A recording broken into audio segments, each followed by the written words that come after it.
இந்த மாணவர்கள் எல்லோரையும் அன்புடன் வரவேற்பதில் மகிழ்வடைகின்றேன். இந்த உயிரியல் கற்றல் செயல்முறையில் ஒரு குறுகிய பாட அலகான அலகு 5 நிற்பீடனம் எனும் பாடப்பரப்பின் ஒரு பகுதியை நான் இங்கு தெரிவு செய்துள்ளேன். இந்த நிற்பீடனம் என்பது முந்தைய பாடத்திட்டத்தில் உயிரினவியல் பாடத்துடன் இணைந்தே இந்த பாடப்பரப்பு இருந்தது. ஆனால் 2019ஆம் ஆண்டிலிருந்து நடைமுறைப்படுத்துகின்ற இந்த பாடத்திட்டத்தில் இது மனித உடற்தொழிலியல் உடலமைப்பியல் பாடங்களுடன் தொடர்புபட்டு இந்த பாடம் அமைந்துள்ளது. எனவே ஏனைய உணவு, கால்வாய் தொகுதி, சுவாச தொகுதி போன்று இந்த நிற்பீடனம் ஒரு புதிய பாடப்பரப்பாக சேர்க்கப்பட்டுள்ளது. பழைய பாடத்திட்டத்தில் இந்த பாடப்பரப்பை நாங்கள் நோயாக்கிகள், நோய் சம்பந்தமான விடயங்களுடன் சேர்த்தே இதை பார்த்திருக்கின்றோம். ஆனால் அதை நாங்கள் விடுத்து தனிய நிற்பீடனம் என்ற ரீதியில் நாங்கள் பார்க்கும்போது இந்த பாடப்பரப்பு சற்று அகலமாக வியாபித்துள்ளது. எனவே மாணவர்கள் கடந்த கால பரீட்சை வினாக்களை இந்த பாடப்பரப்பில் அந்த உரிய இடத்தில் கண்டுபிடிப்பது மிக கடினமாக இருக்கும். ஆனால் மைக்ரோபாலஜி உயிரினவியல் பாடத்திட்டத்தோடு இந்த சில வினாக்கள் இதில் வந்திருக்குது. அப்போ நாங்கள் பார்ப்போம், இந்த நிற்பீடனம் என்று சொன்னால் எந்த ஒரு சூழல்லையும் நீங்கள் படித்திருப்பீர்கள், நுண்ணங்கிகள் இல்லாத சூழல் இல்லை. இப்போ பாக்டீரியாக்கள், வைரஸுகள், ஃபங்கஸுகள் என ஏராளமான நுண்ணங்கிகள் வாழுகின்ற சூழலில் தான் நாங்கள் வாழ்ந்து கொண்டிருக்கின்றோம். ஆனால் இந்த நோயாக்கிகளுடன் நாங்கள் வாழ்ந்து கொண்டிருக்கின்ற போது எந்த நேரமும் நாங்கள் நோய்வாய்ப்படுவதில்லை. அப்போ நோயாக்கிகள் இருக்குது, எங்களோட உடல் செயற்பாடுகளை நாங்கள் செய்து கொண்டிருப்போம். ஆனால் அந்த நோய் என்ற வருகின்ற போது தான் எங்களோட நிற்பீடன தொகுதி அங்கே செயற்பட போகுது. அப்போ நீங்கள் பார்க்கலாம், அப்போ நிற்பீடனம் என்று சொன்னால் நாங்கள் என்னென்று முதல் வரைவிலக்கணப்படுத்துவோம். காயம், தொற்றும் நோயாக்கிகள், பிற பதார்த்தங்கள் ஆகியவற்றிலிருந்து உடலில் உள்ள தற்காப்பு பொறிமுறைகளின் ஊடாக. அப்போ நீங்கள் பார்க்கலாம், காயம் என்று சொல்லுகின்ற போது எங்களுக்கு பல்வேறு விதமான உடல் தோலில் காயங்கள் ஏற்படலாம். தொற்றுகின்ற நோயாக்கிகள், அப்போ நுண்ணுயிர்கள் கணக்க இருந்தாலும் எங்களுக்கு நன்மை செய்யக்கூடிய நுண்ணங்கிகளும் இருக்குது, நோயாக்கிகளும் இருக்குது. அப்போ நோயாக்கிகள்லாம் எங்களோட உடலில் பிரச்சனை கொடுக்கக்கூடிய ஆக்கள். எனவே நோயாக்கிகள் என்ற சொற்பதம் இங்கு பிரயோகிக்கப்பட வேண்டும். அடுத்து பிற பொருட்கள் என்று சொல்லுகின்ற போது நாங்கள் பிறகு வருவோம். என்றாலும் நான் பிற பொருட்கள்னு சொல்லியிருக்கல, எங்களோட உடற்கலங்கள் அல்லது உடற்பாய்களில் இருக்கின்ற பொருட்கள் அல்லது கலங்கள் இல்லாத வேறு எந்த ஒரு பொருட்களையும் எங்களோட உடல் பிற பொருட்களாகத்தான், ஃபாரின் பாடிஸாகத்தான் பார்க்கும். அப்போ எனவே இந்த இவ்வாறான பொருட்கள் எங்களோட உடலுக்குள்ள போனால் அந்த அவ்வாறான பொருட்களில் இருந்து எங்களோட உடலை பாதுகாக்கிறதுக்காக செயற்படுகின்ற ஒரு பொறிமுறை தான் உடலை பாதுகாக்கின்ற பொறிமுறை நிற்பீடனம். எனவே நீங்கள் இங்கே பார்க்கலாம், வரைவிலக்கணங்கள் மிக முக்கியமானவை. அது கட்டுரை வினாக்களிலாக இருந்தால் என்ன, அமைப்பு கட்டுரை வினாக்களிலாக இருந்தால் என்ன, நிச்சயமாக நீங்கள் வரைவிலக்கணங்களை மிக தெளிவாகவும் சுருக்கமாகவும் எழுத தெரிய வேண்டும். எனவே நிற்பீடனம் என்றால் என்ன என்பதற்குரிய விளக்கம் இதில் தரப்பட்டிருக்கின்றது. அடுத்ததாக நாங்கள் பார்ப்போம், யார் இந்த நோயாக்கிகள் அல்லது இந்த பிற பொருட்கள். அதில் முக்கியமாக பாக்டீரியாக்கள், அடுத்து வைரஸுகள். உங்களுக்கு எல்லோருக்கும் தெரியும், நாங்கள் இப்போ வைரஸுக்காகத்தான் போராடி கொண்டிருக்கின்றோம். அந்த வைரஸு, ஃபங்கஸுகள், இவை பெரும்பாலும் எங்களுக்கு கண்ணுக்கு புலப்படாத நோயாக்கிகள். அதேவேளை இந்த நோயாக்கிகள் தவிர மகரந்த மணிகளில் உள்ள இரசாயன பதார்த்தங்கள், இந்த மகரந்த மணிகள் எங்களோட உடலுக்குள்ள மகரந்த மணிகளும் நுணுக்கு காட்டிக்குரியவை, எங்களோட கண்ணுக்கு புலப்படாதவை. எனவே இந்த மகரந்த மணிகள் எங்களோட சுவாச பாதையினூடாக சுவாச சுவடினுள் செல்லும் போது என்ன நடக்கும்? அது ஒரு பிறப்பொருளாகத்தான் அது கருதப்பட்டு அதற்குரிய நிற்பீடன தூண்டற்பேறுகளை எங்கள் உடல் காண்பிக்க வெளிக்கிடும். அதில் உள்ள ரசாயன பதார்த்தங்கள் எங்களுக்கு ஒவ்வாமையை விளைவிக்கும். நாங்கள் இந்த பாடப்பிறப்பில் ஒவ்வாமை என்ற ஒரு பாடப்பிறப்பும் இருக்கின்றது, அது கடைசியாக வரும், நாங்கள் பிறகு பார்ப்போம். அது தவிர ஒவ்வாத குருதி கலங்கள், இப்போ நாங்கள் குருதி மாற்றீடு செய்யும் போது இப்போ பிளட் குரூப் ஏ என்று சொன்னால் ஏ பிளட் குரூப்பை தான் வளமையாக ஏற்றுவது வளமை. அல்லது நீங்கள் விஞ்ஞான ரீதியாக நாங்கள் அந்த வழங்கிகள் வாங்கிகள் என்ற விஷயங்களுக்கூடாக நீங்கள் இதை பார்த்து கொள்ளலாம். தவறுதலாக ஒரு ஏ பிளட் குரூப் உள்ள ஏ பாசிட்டிவ் பிளட் குரூப் உள்ள ஒரு ஆளுக்கு பி பாசிட்டிவ் பிளட் குரூப்பை ஏற்றினால் அது ஒவ்வாத குருதி கலங்கள். அந்த கலங்களை எங்களுடைய நிற்பீடனம் எதிர்க்கும், அது பிரதிகூலமாக அமையும். அவை தவிர மாற்றி நடப்பட்ட இழையங்கள், டிரான்ஸ்பிளான்ட் பண்ணப்பட்ட இழையங்கள். இந்த டிரான்ஸ்பிளான்ட் பண்ணப்பட்ட இழையங்கள் கூட பொதுவாக பொருந்தாத இழையங்களாக இருந்தால் அல்லது அது ஒவ்வாமை விளைவுகளை ஏற்படுத்தி அது பிற பொருட்களாக கருதும். எனவே இவ்வாறான பொருட்கள் உடலினால் பிற பொருட்களாக அடையாளப்படுத்தப்படுகின்றன. அடுத்ததாக நாங்கள் பார்ப்போம். அப்போ இவ்வாறான இந்த பிற பொருட்கள் எமது உடலினுள் சென்றால் எமது நிற்பீடனம் துலங்கல் அல்லது தூண்டற்பேறை காண்பிக்கும். அப்போ பிற பொருட்களுக்கு எதிரான தூண்டற்பேறாக நிற்பீடனம் உருவாக்கப்படும். அப்போ இந்த விலங்குகளோட உடலில் நிற்பீடன உடனீர், இழையங்களில் உள்ள சிறப்பான நிற்பீடன கலங்கள், இவை ரெண்டு பேரும் என்ன செய்வினாம்? எங்களுடைய அந்த உள்ளுக்கு வருகின்ற ஆன்டிஜென்ஸ் என்று சொல்லுவோம், அல்லது நாங்கள் இப்போதைக்கு பிற பொருட்கள் என்ற சொல்லியை பயன்படுத்துவோம். ஆன்டிஜென்கள் நாங்கள் பிற்பாடு வருவோம். அந்த பிற பொருட்களுக்கு எதிராக இந்த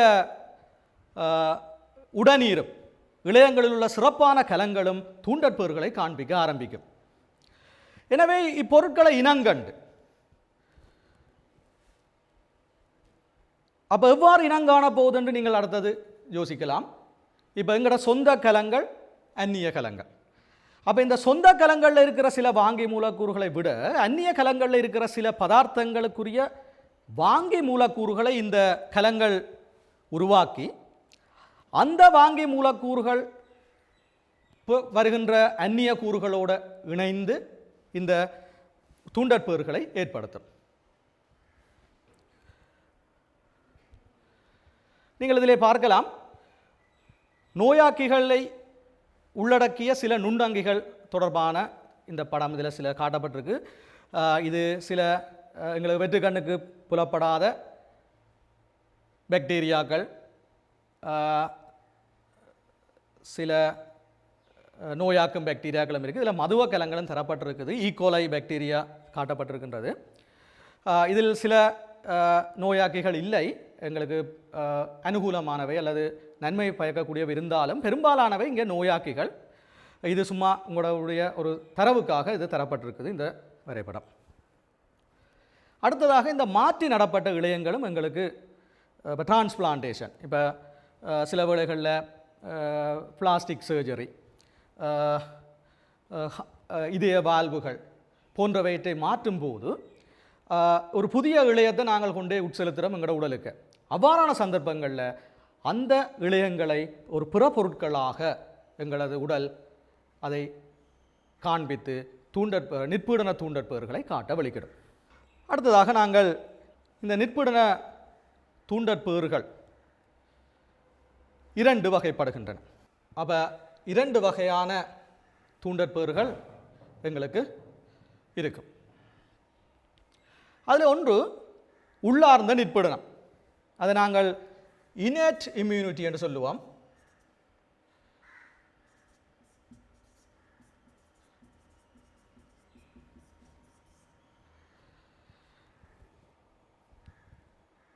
இந்த உள்ளார்ந்த நிற்பீடனம் எந்த ஒரு நோயாக்கிக்கு எதிராகவும் செயற்படும்.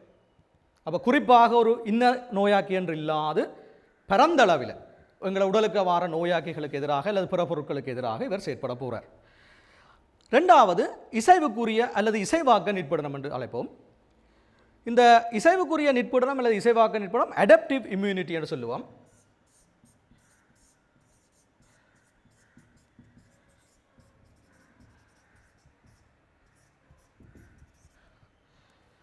இது இது தொடர்பாக நாங்கள் பின்னர் தான் பார்க்க போகின்றோம். இந்த குறிப்பாக சில பிற பொருள் எதிரிகளை உருவாக்குவதன் மூலம் அல்லது நிற்பீடன கலங்கள் மூலம் இந்த தனித்துவமாக இந்த நிற்பீடனம் ஏற்படுத்தப்படும். எனவே உள்ளார்ந்த நிற்பீடனம், இசைவுக்குரிய நிற்பீடனம் என 2 வகைகள் இந்த நிற்பீடனத்தில் எங்களுக்கு இருக்கின்றது. உள்ளார்ந்த நிற்பீடனம் என்று சொன்னால் நீங்கள் பார்க்கலாம், குறித்த நோயாக்கி என்றில்லாமல் எல்லாருக்கும், அது பாக்டீரியாவாக இருக்கலாம், ஃபங்கஸாக இருக்கலாம், வைரஸாக இருக்கலாம், குறித்த நோயாக்கி என்றில்லாது உடலினுள் வரும் எந்த ஒரு நோயாக்கிக்கு எதிராகவும் தூண்டற்பேரை காட்டும், அதில் எதிராகவும் தொழிற்படும். அப்போ இந்த உள்ளார்ந்த நிற்பீடனம் எல்லாரிலையும் இருக்குது. அப்போ எல்லாரிலையும் ஒரே மாதிரி தான் இருக்க போகுது. அப்போ இந்த உள்ளார்ந்த நிற்பீடனத்தின் முதலாவது விஷயம் நீங்கள் இதில் பார்க்க வேண்டும். ரெண்டாவதாக அப்போ உள்ளார்ந்த நிற்பீடனம் ஒரு குறிப்பிலக்கு இல்லாதால் அது ஒரு குறிப்பிலக்கற்ற நிற்பீடனம். எனவே இது குறிப்பிலக்கற்ற அல்லது தனித்துவமற்ற நிற்பீடனம் என்று சொல்லப்படும். ஏனென்று சொன்னால் குறிப்பாக எந்த ஒருவரை தனியே குறிக்காது ரண்டமாக எந்த ஒரு நோயாக்கி வந்தாலும் இவர் தொழிற்படுவார். மற்றும் அடுத்ததாக பிற பொருட்களுக்கு எதிராக உடனடியான மற்றும் பொதுவான பாதுகாப்பினை உடலுக்கு வழங்கும். உடனடியான மற்றும் பொதுவான பாதுகாப்பினை உடனடியாக வழங்கும். அடுத்த விடயம், முள்ளந்தண்டுளிகளிலும் முள்ளந்தண்டிலிகளிலும் காணப்படுகின்ற ஒரு நிற்பீடன தூண்டற்பேராக இருக்கும். அப்போ இந்த விடயங்கள் உள்ளார்ந்த நிற்பீடனத்தின் பொதுவான சிறப்பியல்புகள். நீங்கள் பார்க்கலாம், குறித்த நோயாக்கிகளுக்கு எதிராக எல்லாத்துக்கும் எதிராக இருக்கும், தனித்துவமற்றது, எனவே உடனடியாக பொதுவாக வழங்கும், முள்ளந்தண்டிகளிலும் காணப்படும். எனவே நீங்கள் இந்த விடயங்கள், அது எம்சிக்யூவாக இருந்தால் என்ன, ஸ்ட்ரக்சர்ட் எஸ்ஏயாக இருந்தால் என்ன, எஸ்ஏயில் ஒரு ஷார்ட் நோட்ஸாக கூடி இது வரலாம். வரும்போது இந்த விடயங்களை நீங்கள் முழுமையாக குறிப்பிட வேண்டும். இந்த உள்ளார்ந்த நிற்பீடனம் இந்த உள்ளார்ந்த நிற்பீடனத்தை நாங்கள் 2 வகையாக நாங்கள் பிரித்துக் கொள்ளலாம். வெளிப்புறத்திற்குரிய தற்பாதுகாப்புகள் அல்லது புறத்தடைகள் என்று நாங்கள் அதை சொல்லுவோம். வெளிப்புறத்துக்குரிய தற்பாதுகாப்புகள் அல்லது புறத்தடைகள், எக்ஸ்டர்னல் பேரியர். இப்போ பொதுவாக நாங்கள் ஒரு வீடு இருக்குது, எங்களோட வீட்டில் ஒரு மதில், வீட்டுக்கு வெளியில் மதில் இருக்குது. அப்போ ஒருவர் எங்களோட வீட்டை வரணுமெண்டா அந்த மதிலை தாண்டி தான் வரணும். ஒரு கள்ளன் என்று வைங்களேன், கள்ளன் வரணுமெண்டா மதிலை தாண்டி வர வேணும். அப்போ இதை முதல் வரிசை தடுப்பு என்று சொல்லுவோம், ஃபர்ஸ்ட் லைன் பேரியர் என்று இது சொல்லப்படும். First line barrier. அப்போ அதை தாண்டி வாரது சில வேளையில் கஷ்டமாக இருக்குன்னு சிலருக்கு, சில பேர் டக்குண்டு தாண்டி வரக்கூடியதாக இருக்கும். அப்போ சில நோயாக்கிகள் இவரை தாண்டி வந்துடுவார். ஆனால் என்ன, இந்த நோயாக்கிகளுக்குரிய தடுப்பாக அனைத்து விலங்குகளிலும் இந்த முதல் வரிசை தடுப்பு காணப்படுகின்றது. இரண்டாவது, உட்புறத்துக்குரிய தற்பாதுகாப்புகள். அப்போ இவற்றையும் தாண்டி இந்த நோயாக்கிகள் உள்ளுக்கு வந்தால் அது உட்புறத்துக்குரிய தடுப்பு என்று சொல்லப்படும். அப்போ செகண்டரி பேரியர். அப்போ 2ஆம் வரிசை தடுப்பாக இது அமையும். அப்போ இந்த நோயாக்கிகள் தொற்றக்கூடிய தன்மையில் இருக்கும்போது எங்களோட நிற்பீடன தொகுதி சரியாக வேலை செய்யுமாக இருந்தால் இவ்வாறான தடை பாதுகாப்புகள் எங்களில் இருக்கும். எனவே நாங்கள் அடுத்ததாக வெளிப்புற தடை பாதுகாப்புகள் அல்லது புறத்தடைகள் தொடர்பாக நாங்கள் பார்ப்போம். அப்போ இந்த வெளிப்புற தடை பாதுகாப்புகள் எங்களுக்கு 3 விடயங்கள் காணப்படுகின்ற ஒன்று தோல், சீதமென்சவ்வு, வெவ்வேறு அங்கங்களின் சுரப்புகள். அப்போ எங்களோட நிற்பீடனத்தில் பல்வேறு அங்கங்கள், பல்வேறு தொகுதிகள் சம்பந்தப்பட போகின்றது. அந்த வகையிலே முதலாவது தோல் எங்களுக்கு பிரதானமானது. அப்போ எங்களோட உடலை சூழ்ந்து இருக்கின்ற மிகப்பெரிய ஒரு அங்கம் தோல். அப்போ இந்த தோல் எங்களுக்கு எவ்வாறு இந்த புறத்தடை பாதுகாப்பை மேற்கொள்ளப் போகின்றது என அடுத்ததாக பார்ப்போம். இப்போ இந்த தோல் தொடர்பான தோலின் உடலமைப்பியல், தோலின் உடற்தொழிலியல் நீங்கள் நரம்பு தொகுதிக்குரிய பாடத்தில் புலனங்கங்களோடு அங்கு வரும், அங்கு அதோடு தொடர்புபடுத்தி நீங்கள் பார்த்து கொள்ள வேண்டும். தோல் எடுத்துக்கொண்டால் தோல் நீங்கள் உங்களுக்கு தெரியும் மேற்றோல் உட்தோல் என ரெண்டு வகைப்படும். அப்போ இந்த மேற்றோல் கெரட்டினேற்றப்பட்டு இருக்கும். இப்போ நீங்கள் படித்திருப்பீர்கள், மேற்றோலானது பல படைகளில் அமைந்த ஒரு படை கொண்ட செதில் மேலணி. அதன் சூப்பர்ஃபிஷியல், அதாவது மேற்பக்கமாக காணப்படுகின்ற அந்த கெரட்டின் ஏற்றப்பட்ட அந்த மேற்றோலானது நுண்ணங்கிகள் நுழைவதற்கு ஒரு தடையாக அமையும். எவ்வாறு என்று சொன்னால், இப்போ நுண்ணங்கிகள் இதற்கு நுழைவதற்கு ஒரு மெக்கானிசத்தை வச்சிருக்கும், ஒரு பொறிமுறையை வைத்திருக்கும், நொதியங்களை வைத்திருக்கும். நீங்கள் பேருந்து படிப்பீங்கள், லெசித்தினேஸ், போஸ்போலிபேஸ் போன்ற நொதியங்களை அது வைத்திருக்கும். ஆனால் இந்த கெரட்டின் என்ன செய்யும்? கெரட்டின் என்ன செய்ய போகுது என்று சொன்னால், இந்த நுண்ணங்கிகள் நுழைவதற்கு பௌதிக தடையாக இருக்க போது. ஏற்கனவே நீங்கள் படித்திருப்பீர்கள், ஒரு நீரிழப்பை தடுக்கிறது, ஒரு கசிவை தடுக்கின்றது. அப்போ இதில் எங்களுக்கு தோலில் நீங்கள் படித்திருப்பீங்கள் சந்திகளில், கலச்சந்திகளில் நெருக்கமான சந்தி காணப்படும், கசிவை தடுக்கும் என்றெல்லாம் படித்திருப்பீங்கள். அதில் முதலாவது விஷயம், இந்த கெரட்டின் ஏற்றப்பட்டது பௌதிக தடை, ஃபிசிக்கல் பேரியர், பௌதிக தடை. அடுத்ததாக இரண்டாவது விஷயம், இந்த நாளடைவில் இந்த தோல் உதிரும், எங்களை அறியாமல் அது உதிரும். அது நீங்கள் சில வேளையில் அவதானிக்கலாம், சில காலநிலைகளில் எங்களோட தோல்கள் வறண்டு போகிறதுண்டு. அவ்வாறான சந்தர்ப்பங்களில் தோல் உரியும். அல்லது சில நோய் தொற்றுகள் ஏற்பட்டால் கூடி அது உரியும்.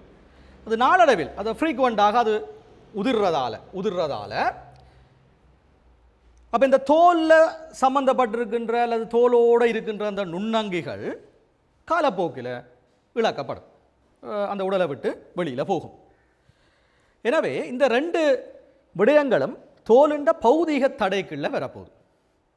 அடுத்ததாக நாங்கள் பார்ப்போம் சீதமென்சவ்வு. அப்போ தோலால சூழப்படாத சில பகுதிகள் இந்த சீதமென்சவ்வால் சூழப்பட்டிருக்கும். தோலால சூழப்படாத சில அல்லது மூடப்படாத சில பாகங்கள் எங்களுக்கு என்ன மாதிரி இருக்கும்? சீதமென்சவ்வால் படலிடப்பட்டிருக்கும். அவ்வாறான பாகங்கள் நீங்கள் பார்த்தீங்கன்னா சுவாச சுவடு, ரெஸ்பிரேட்டரி ட்ரக் என்று சொல்லுவோம். என்ற சுவாச தொகுதி என்று நீங்கள் சொல்ல முடியாது இந்த இடத்துல. ஏனென்று சொன்னால் சுவாச தொகுதிக்குள்ள வேறு வேறு அங்கங்கள் இருக்க போகுது. எனவே சுவாச சுவடு, அந்த ட்ரக் என்ற ஒரு விஷயம் நீங்கள் வர வேணும். பரீட்சைகளில் இந்த விடயங்களை நீங்கள் கவனமாக எழுத வேண்டும். இரண்டாவதாக உதரக்குடற்சுவடு, அப்போ எலிமெண்ட்ரி ட்ரக் அல்லது கேஸ்ட்ரோ இன்டெஸ்டினல் ட்ரக் என்றும் அதை சொல்லுவோம். சிறுநீர் சனனி சுவடு, இதை நாங்கள் ரெண்டாக கூடி உடைக்கலாம். சிறுநீர் சுவடு, சனனி சுவடு, இந்த நான்கும் பொதுவாக வெளிப்புறமாக தொடர்போடு இருக்கிற சில இடங்களாக இருக்கும். அவ்வாறான இடங்களில் தோல் காணப்படாத விடத்து என்ன செய்ய போது இந்த சீதமென்சவ்வு அதனை பொறுத்து காணப்படும். அதே நேரம் இந்த சீதமென்சவ்வில் சில கண்டி கலங்கள் அல்லது சீதம் சுரக்கும் கலங்கள் காணப்படும். அந்த சீதம் சுரக்கும் கலங்களால் உருவாக்கப்படுகின்ற சீதம், மியூக்கஸ் என்று சொல்லப்படுகின்ற அந்த சீதம் நுண்ணங்கிகளையும் துகள்களையும், இப்போ நாங்கள் டஸ்ட் துகள்கள் என்று சொல்ல வழிக்க டஸ்டையும் சிறைப்பிடிக்கும் அல்ல அதில் ஒட்ட செய்யும். அப்போ ஒட்ட செய்வதன் மூலம் அதே நேரம் ரெண்டாவது விஷயம் நடக்க போது சில இடங்கள், இப்போ சுவாச சுவட்டில் பிசிரடிப்பு நடக்கும். பிசிரடிப்பின் மூலம் அந்த உள்ளுக்கு சென்ற நோயாக்கிகள் அல்லது அந்த துகள்கள் நுரையீரலை அடைவதை தடுக்கும்.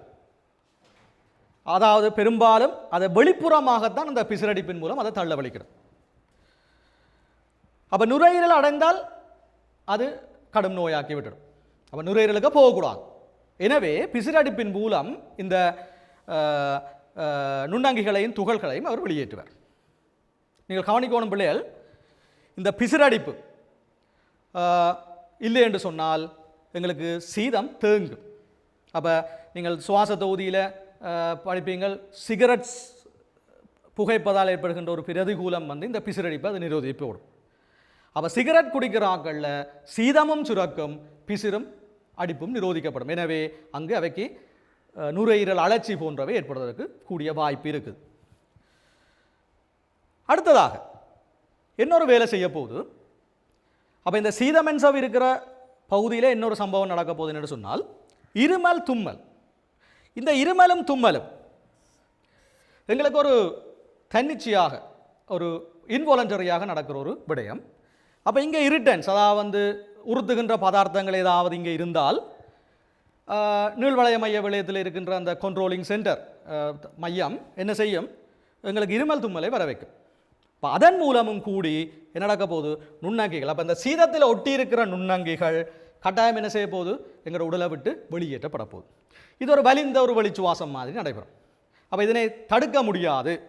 அப்போ வந்தால் தும்மத்தான் வேணும், இருமத்தான் வேணும். அப்போ இது இயற்கையாகவே காணப்படுகின்ற ஒரு ரிப்பல்ஷன், அதாவது எங்களை நோயாக்கி இந்த நுண்ணங்கிகள் நோயாக்கியில் வெளித்தள்ளுற ஒரு செயற்பாடு. அப்போ இதுக்குள்ள நீங்கள் பார்க்கலாம், சீதமென்சவில் எங்களுக்கு 3 விஷயங்கள் நாங்கள் பார்த்துருக்கிறோம். அடுத்ததாக சுரப்புகள். இப்போ 3ஆவதாக நாங்கள் பார்க்க வேண்டிய விஷயம் சுரப்புகள். அப்போ இந்த சுரப்புகள் பல்வேறு அங்கங்கள்லேருந்து எங்களுக்கு சுரப்புகள் வரும். அப்போ இந்த சுரப்புகள் கூட ஒரு கருதத்தக்களவு பாதுகாப்பு எங்களுக்கு நுண்ணங்கிகள்லேருந்து வழங்க போகுது. அதில் முதலாவது பார்த்தீங்களன்னு சொன்னால் கண்ணீர். இப்போ கண்ணீர் உறுத்தும் பதார்த்தங்கள் நுண்ணங்கிகளிடமிருந்து பாதுகாக்கும், கண்ணை கழுவும். அப்போ எங்களுக்கு நீங்கள் அனுபவித்திருப்பீர்கள், ஒரு சின்ன டஸ்ட் கண்ணுக்குள்ளே பட்ட உடனே அல்லது ஏதாவது ஒரு பூச்சி அல்லது அடித்த உடனே எங்களுக்கு டக்குன்னு கண்ணீர் வரும்.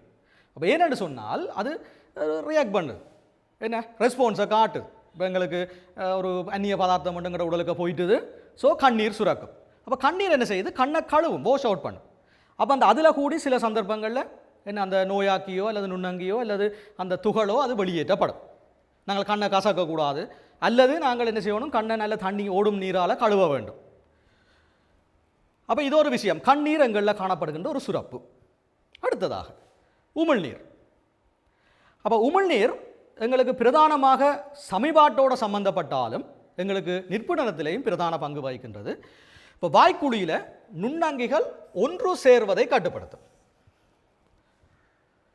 இப்போ 2 பிரச்சனை. ஒன்று என்னென்று சொன்னால், இப்போ நுண்ணங்கிகள் சிறிய குடித்தொகையில் எங்களை தாக்கும்போது ஒன்றும் செய்ய இயலாத சில வேளைகளில் இவை வாஷ் அவுட் பண்ணி போடுவினோம். ஆனால் ஒரு பெரும் குடித்தொகை பெரிய குடித்தொகையாக எங்களை ஆக்கிரமிக்கும் போது இந்த நுண்ணங்கிகளை ஒன்று சேர விடக்கூடாது. பொதுவாக மாணவர்களே அப்படித்தானே, இப்போ குரூப் மென்டாலிட்டின்னு சொல்லுவோம். இப்போ ஒரு ஆள் செய்கிறது பார்க்க 10 பேர் சேர்ந்து ஒரு குழப்படி விட்டால் அது பாரதூரமாக அமையும். அப்போ அந்த 10 பேரையும் சேர விடக்கூடாது. எனவே அவ்வாறு தான் எங்களோட உடல் என்ன செய்யுது, இந்த நுண்ணங்கிகளை ஒன்று சேருதலை அக்குமுலேட் பண்ணப்படுறதை தடுக்குது. நான் உமிழ்நீர் தொடர்பாக இன்னும் சில விடயங்கள் பார்க்க வேண்டும். அடுத்ததாக சீதம். அப்போ எங்களை வாய்க்குழிகளையும் உமிழ்நீர் சுரப்பிகளோட ஏராளமான சீத சுரப்பிகள் இருக்குது. அப்போ இந்த சீதம் உணவு தொகுதியில் எங்களுக்கு உணவை திரளையாக்க அல்லது ஒரு உராய்வு நீக்கியாக தொழிற்படுகின்ற அதே வேளை நுண்ணங்கிகளின் வீரியத்தை குறைக்கின்றது. அதாவது சீதம் சுரக்கப்படுறதால நுண்ணங்கிகளோட வீரியம், இப்போ வீரியம் என்ற சொல்ல என்றால் விருலன் என்று சொல்லுவோம். சில நுண்ணங்கிகள் வீரியம் குறைந்தவை, சில நுண்ணங்கிகள் வீரியம் கூடியவை. இப்போ வீரியம் கூடிய நுண்ணங்கிகள் அல்லது நோயாக்கிகள் எங்களுக்கு விரைவாக இந்த தடுப்புகளை எல்லாம் தாண்டி போக பார்க்கும். அப்போ எனவே எங்களோட உடல் என்ன செய்யுது, அடுத்த கட்டம் என்ன செய்யுது, சீதத்தை சுரக்க செய்து நுண்ணங்கிகளின் வீரியத்தை குறைக்குது. அடுத்ததாக சுரப்பு வியர்வை. வியர்வை எண்ணெய் சுரப்பு, ரெண்டையும் சேர்த்து பார்ப்போம். இந்த எண்ணெய் சுரப்பு என்று சொல்கிறது நாங்கள் ஆங்கிலத்தில் சீபம் என்று சொல்கிறது. இப்போ எங்களோட முகத்தில் எண்ணெய் வழியுது என்று சொன்னால் நோயாக்கிகளுக்கு எதிராக எங்களோட உடல் துலங்களை காட்டுது. வியர்வை. இப்போ வியர்வை சுரக்கிறது ஏற்கனவே நாங்கள் அது வெப்பநிலை சீராக்கத்துடன் பிரதானமானது. அதே நேரம் வியர்வையில் இருக்கிற அமிலத்தன்மை பாக்டீரியாக்களோட வளர்ச்சியை தடுக்கின்றது. வியர்வையில் இருக்கிற அமிலத்தன்மை பாக்டீரியாக்களோட வளர்ச்சியை தடுக்கின்றது.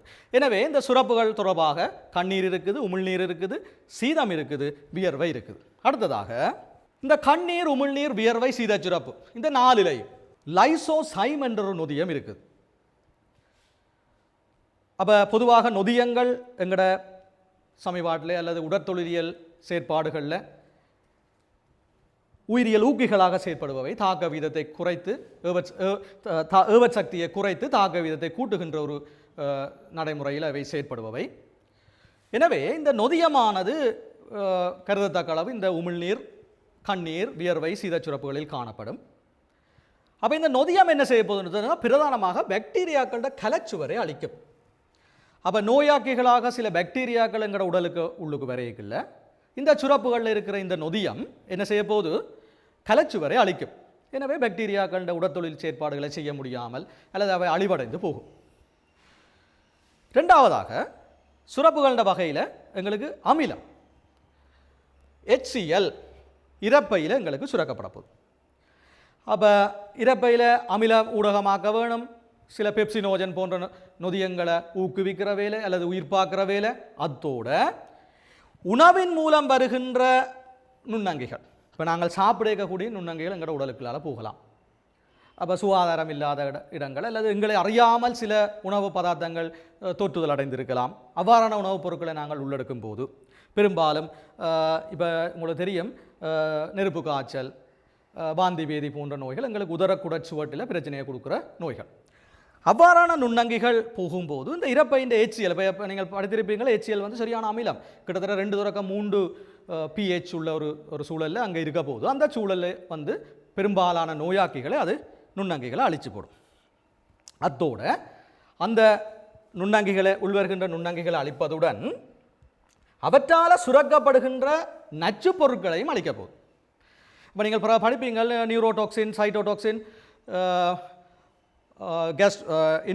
என்டரோடாக்சின்ஸ் என்று 3 வகையான டாக்சின்ஸ் அல்லது எண்டோடாக்சின்ஸ் எல்லாம் இருக்குது. நீங்கள் அது மைக்ரோபயாலஜி பாடத்தில் படிக்க வேணும்.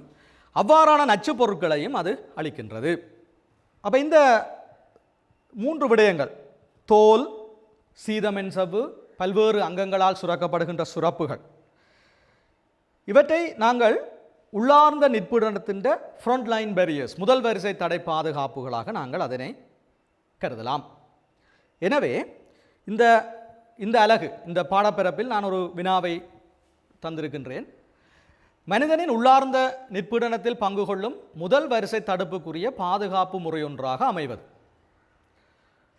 HCl, அழற்சிதர தூண்டல் பேறு, இன்டர்ஃபெரோன்கள், நிரப்புகின்ற புரதங்கள், தின்குழிய கலங்கள். இதில் நாங்கள் நேரடியாகவே நீங்கள் உடனே படித்தபடியால் நீங்கள் இந்த HCl என்ற ஆன்சரை நீங்கள் தெரிவு செய்வீங்கள். ஏனென்று சொன்னால் மிச்சம் 4 பேரும் நாங்கள் இனித்தான் பார்க்க போகிறோம். அதாவது வந்து அழற்சிதர தூண்டல் பேறு 2ஆம் வரிசைக்கு வரப்போகுது, இன்டர்ஃபெரோன் 2ஆம் வரிசைக்குள்ள வரப்போகுது, நிரப்புகின்ற புரதங்கள், தின்குழிய கலங்கள் எல்லாம் 2ஆம் வரிசைக்குரிய பாதுகாப்பாக வரப்போகின்றது.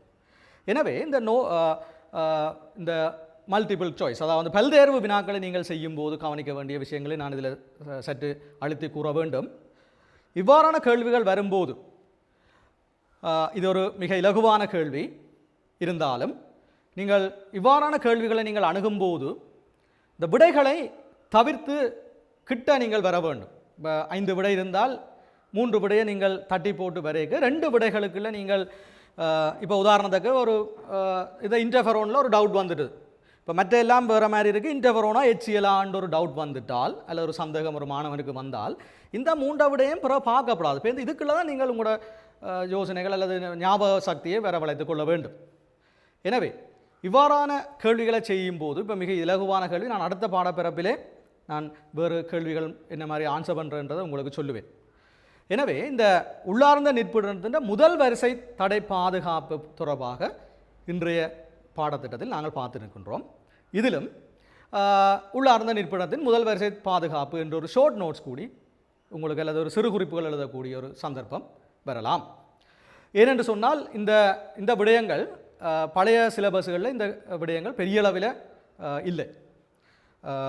அது மைக்ரோபயாலஜி பாடத்தோடு இணைக்கப்பட்டிருந்தாலும் அது சில சின்ன ஒரு சிறிய ஒரு காம்போனன்ட் அல்லது ஒரு சிறிய ஒரு பாடப்பிறப்பாக தான் அது பார்க்கப்பட்டது. இப்போ ஒரு விரிவாக்கப்பட்டிருக்கிறதால இதுக்குள்ள ஒரு கேள்வி வரலாம். அல்லது உங்களுக்கு ஒரு கட்டுரை வகை வினா கூடி இந்த பகுதிகளில் வரலாம்.